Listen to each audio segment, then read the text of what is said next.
Pessoal, vamos aqui a mais um episódio de Sextas Fatais. Falaremos hoje sobre o caso do Lucas Terra. A mãe do Lucas Terra, a Marion Terra, há pouco tempo, agora recentemente, foi entrevistada pelo programa Na Lata, da Fontenelle, onde ela contou muito isso. Eu recomendo ver essa entrevista. Bom, o caso é do filho dela, Lucas Terra, Lucas Vargas Terra. Nasceu em Salvador, Bahia, filho de Carlos Terra e Marion Terra. Ele tinha 2 irmãos. Em 2001, com 14 anos, ele fazia parte da igreja, era obreiro da Igreja Universal do Reino de Deus e já almejava um outro cargo superior na igreja, talvez de pastor, bispo ou que seja. Na época, lá na igreja, o pastor era Silvio Galiza, com 21 anos.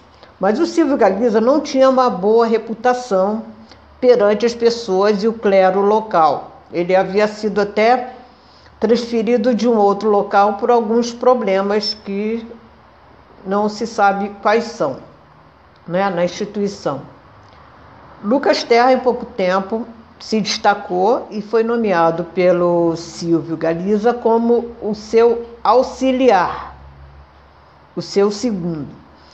Porém, depois que isso ocorreu, o Galiza passou a monitorar muito o menino. Chegou a chamar a atenção das pessoas como ele fazia o monitoramento do menino. Não deixava o menino nem mesmo conversar com outras pessoas, né? Queria saber com quem ele conversava. E parecia estranho a todos. Por ele ter somente 14 anos. Depois o menino começou, em fevereiro do mesmo ano, ele gostou de uma moça, uma menina, uma obreira, lá da mesma instituição, que parecia que o menino também era correspondido pela moça. Poderiam até ali engatar um namoro. Porém, o Silvio Galiza não permitiu quando soube. Parecia ter ciúmes. E todos começaram a estranhar esse fato, né? Um certo dia, Silvio Galiza, o Lucas Terra e mais um menino se demoraram até mais tarde nos trabalhos da igreja, nos trabalhos administrativos da igreja, né? E ficou muito tarde. E como ficou muito tarde, o que aconteceu? Ele falou, poxa, vocês podem dormir aqui porque está ficando muito tarde. Aí ele falou, tá bem. Aí ele ligou para os pais de ambos. E os pais, poxa, uma instituição religiosa, não tem nenhum problema que os meninos durmam lá, já está tarde, não tem ônibus a essa hora. Não tem nenhum problema. Ok. Os meninos dormiram lá, porém, em locais diferentes. O menino dormiu no banco da igreja com um lençol e um travesseiro que o pastor deu.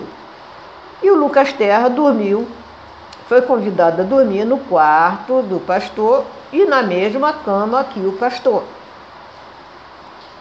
Mas contudo, todavia, quando souberam disso, isso chegou aos seus superiores do Silvio, e eles acharam por bem transferir o Silvio para outro local, outro templo, para ele continuar os seus trabalhos pastorais.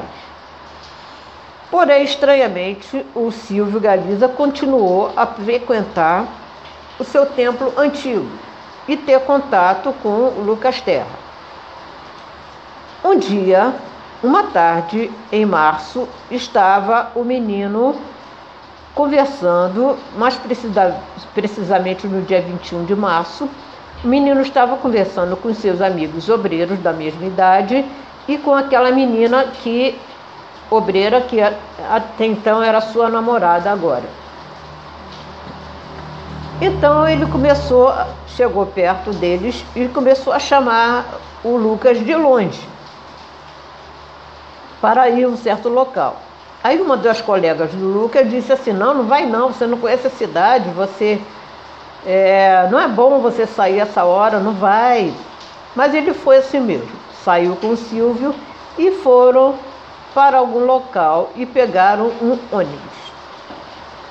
Mais tarde, Lucas liga para o seu pai dizendo que estava numa igreja num local chamado Rio Vermelho e que iria passar uma noite de oração com o Silvio, né?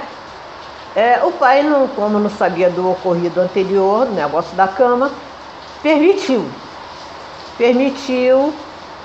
e o menino passou a noite fora de casa. Porém, no dia seguinte, o menino não retornou à sua casa. O seu pai, preocupado, foi à igreja procurar pelo seu filho. Procurou por todos os lugares e informaram que ele estava com o Silvio Galiza. E ele foi ao Silvio Galiza e, infelizmente, viu que não estava com o Silvio Galiza. Aí ele ficou muito mais preocupado.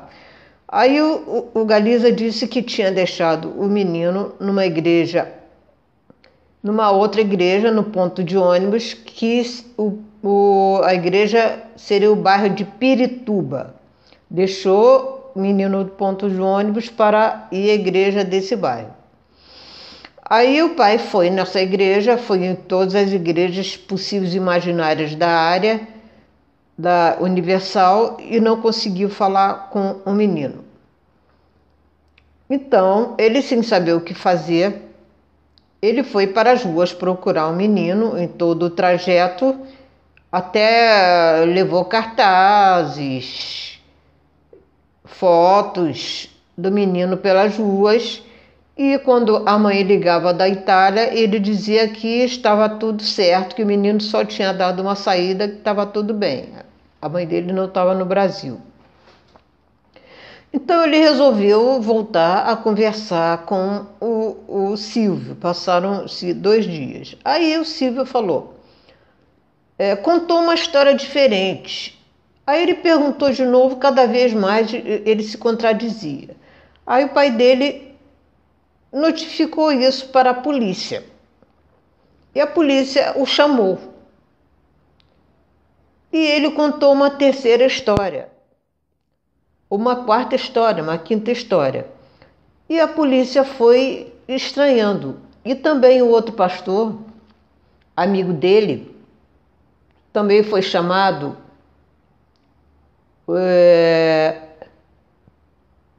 para ir lá e também se contradisse, né? Aí a polícia foi,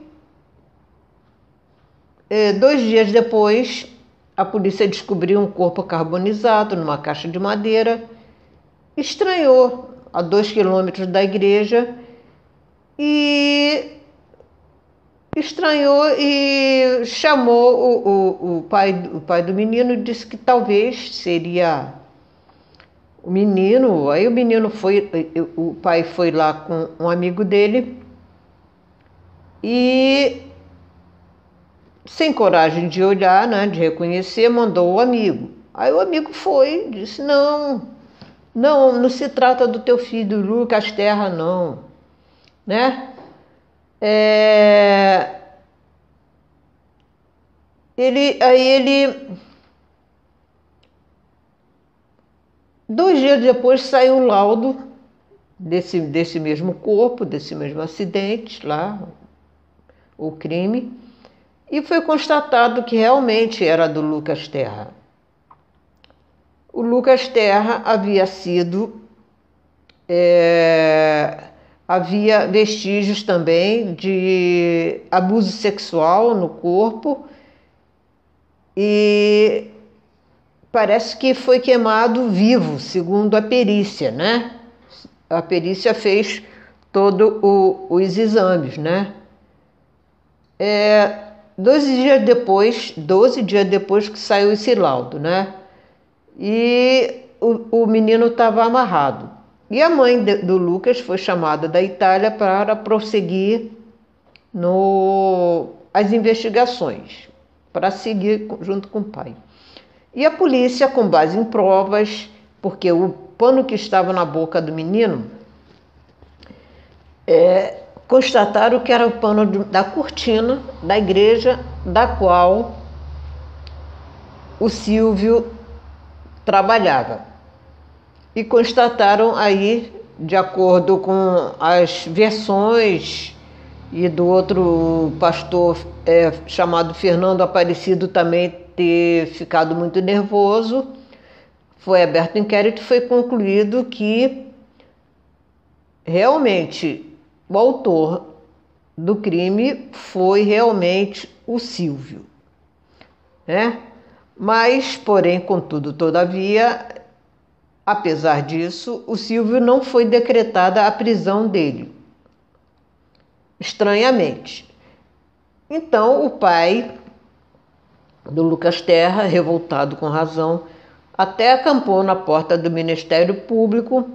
Então, ele e a esposa e a família recorreram a ONGs de recursos humanos, né? De direitos humanos, ao Ministério da Justiça, chegando até a ONU, lá na Suíça. E teve até todo aquele, até a linha direta da Rede Globo, na época, cobriu fez a reportagem a esse respeito, né? Então, por causa disso, por causa do clamor público, a Rede Globo, toda a mídia, 3 anos depois, Galiza foi julgado e condenado a 23 anos e 5 meses de prisão. Recorreu e foi condenado aí a 18. Recorreu de novo e foi condenado aí a 15 anos de prisão semiaberta. O mais estranho é que o Galiza, apesar de ser pobre, morador de periferia, ele estava sendo defendido por um dos advogados mais caros do país, né?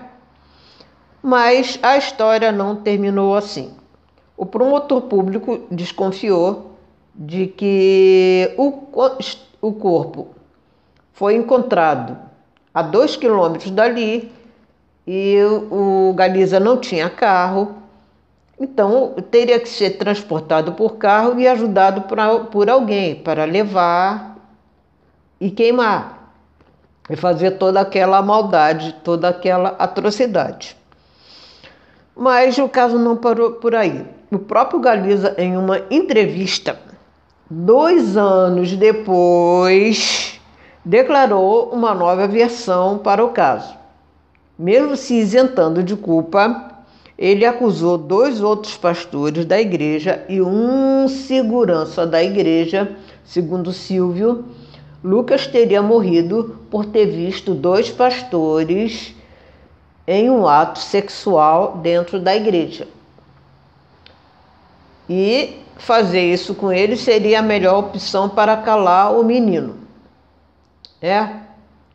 Então, em 2008, foi aberto um novo inquérito a esse respeito.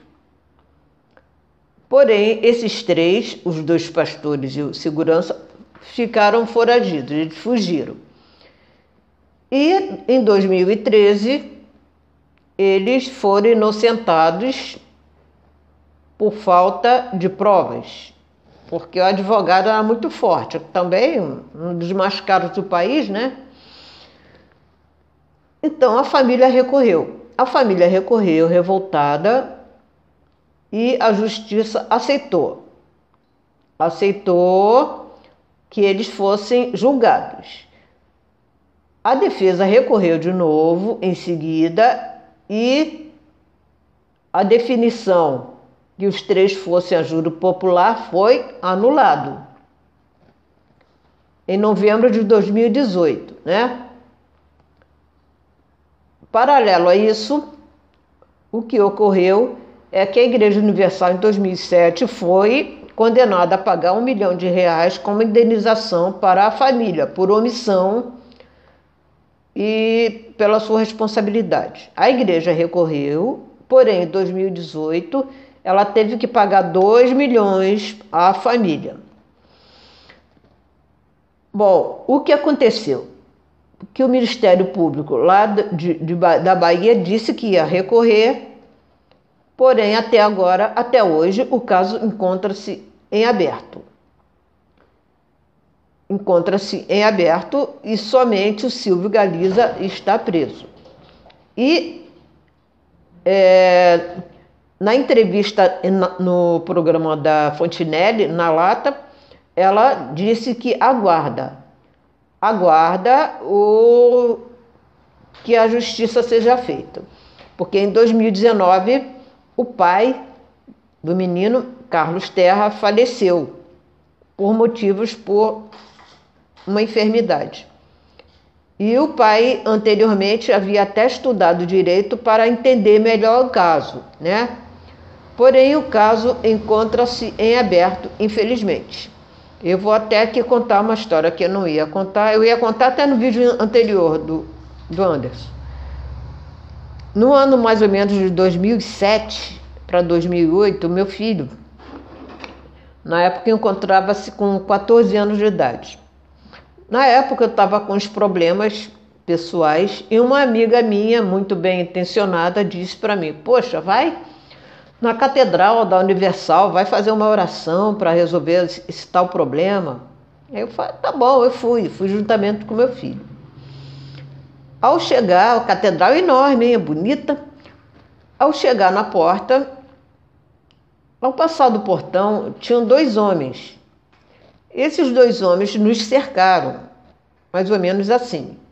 Mas eles não queriam falar comigo, eles queriam falar com o meu filho, de 14 anos. E deram um jeitinho, assim, corporalmente, porque eles sabem muito dar jeitinho, né? Para que eu entrasse e eles ficassem conversando com meu filho. Aquilo ali me chamou atenção, porque eu não posso ouvir a conversa deles com meu filho. Aí tá. Aí eu falei com meu filho: olha, eu vou ficar no lugar assim, assim. Eu disse mais ou menos que lugar que eu ficaria, porque eu sei que a catedral é muito grande. Aí meu filho falou: ah, tá bom, mãe, eu te encontro lá, vou conversar aqui. E eles ficaram aliviados, eles não queriam que eu escutasse a conversa. Aí eu entrei, o culto não tinha começado ainda, e eu fiquei lá aguardando meu filho. Olha, em mais ou menos 1h30, sem exagero, o meu filho ficou lá conversando com os tais homens. Ao cabo de 1h30, meu filho entra, senta do meu lado com um papel e todo entusiasmado. Mãe, olha só, mãe, que legal. Eu vou vir aqui, era de manhã. Mais tarde, eu vou conversar com eles, vou entrar para o grupo jovem. Aí quando ele falou aquilo, eu não sabia nada do Carlos Terra, não. Me deu uma impressão, eu falei assim: não vai voltar mesmo, falei com meu filho. Por que eu não vou voltar, mãe? Aqui em casa nós conversamos. Em casa eu te falo. Ok. Então, o que ocorreu? Ocorreu a reunião, demorou, né, e nós fomos embora. Aí quando chegou em casa, eu não lembro do que eu falei com meu filho, só sei que eu não deixei mais ele retornar. E eu creio que foi uma intuição de mãe, Deus que falou comigo, não sei, mas eu não permiti que ele voltasse, porque eu vi os sinais. Meu filho tinha 13 para 14 anos, não tinha nem completado 14, eu acho que não. É um menino criado em casa, assim, super ingênuo. Ingênuo quer dizer com relação à maldade lá fora. Então, eu não gostei do rosto dos homens. E o fato dele estar numa instituição religiosa não Não me seduziu em nada, porque instituição por instituição tanto faz. O que manda são as pessoas. O coração das pessoas, sempre pensei nisso. Talvez eu tenha livrado até a vida do meu filho, mas isso já é outro assunto.